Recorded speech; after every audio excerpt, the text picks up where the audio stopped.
இந்த உலகத்துல அவமானமாய் நிர்வாணமாய் எந்த இடத்துல தலை குனியாமல் வெற்றிகரமாய் அழகாய் அற்புதமாய் ஆசீர்வாதமாய் உயர்வாய் மேன்மையாய் வாழ வேண்டுமானால்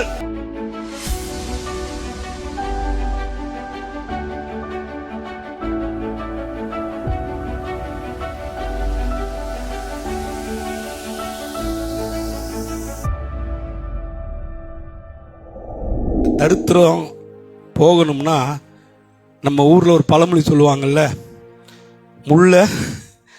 முள்ளால் தான் எடுக்கணும். ஆமே, முள்ளால் தான் எடுக்க முடியும், வேற எதாலும் எடுக்கவே முடியாது. அதே போல தான் தேவனும் நமக்கு வேதத்தில் இந்த தரித்திரம் போவதற்கு ஒரு சில காரியங்களை நம்மளுக்கு வைத்திருக்கிறார், சொல்லி கொடுக்கிறார்.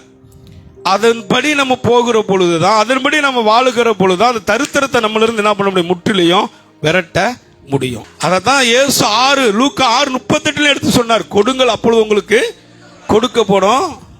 நீங்க எந்த அளவினால், என் தரித்திரம் முழுமையா நான் சொந்த இடம் வாங்கி சொந்த வீடு கட்டி ஸ்விம்மிங் பூல் வச்சு கார் வாங்கி என் பிள்ளைகள் எல்லாம் நல்லா படிச்சு வேலையில அரசாங்க வேலையில் அமர்த்தப்பட்டு சமுதாயத்திலையும் நான் வாழுகிற இடத்துலையும் நல்ல நிலைமையில நான் வாழணும் இருக்கணும்னா நான் எந்த அளவினால் அளக்கிறனோ அந்த அளவினால் தான் எனக்கும் என் பிள்ளைகளுக்கும் கர்த்தர் அளப்பார். கடவுளுக்கு கொடுக்குறவங்க அதிகமா கஷ்டப்படுறவங்க தான் கொடுக்குறாங்க.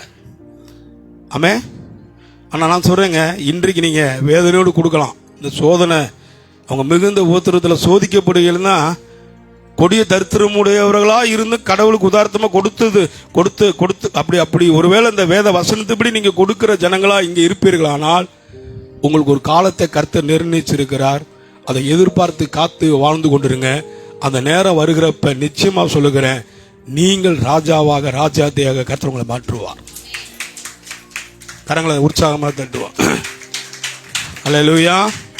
தரித்திரம் இருந்துச்சுன்னா அவமானம் வரும்.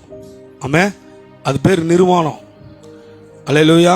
அவமானம் என்பதுக்கு அடையாளம் என்ன கேட்டீங்கன்னா நிர்வாணம் வந்தால் தான் அவமானம் வரும்.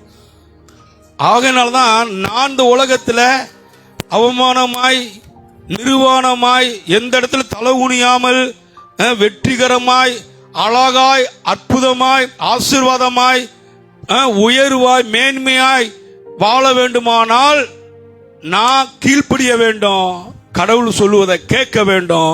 கடவுளுக்காக நான் என்ன பண்ணணும், உதாரணத்துவமாய் என்ன பண்ணணும், கடவுளுக்காக கொடுக்கணும். கொடுத்து பாருங்க, உங்க தரித்திரம் வராது.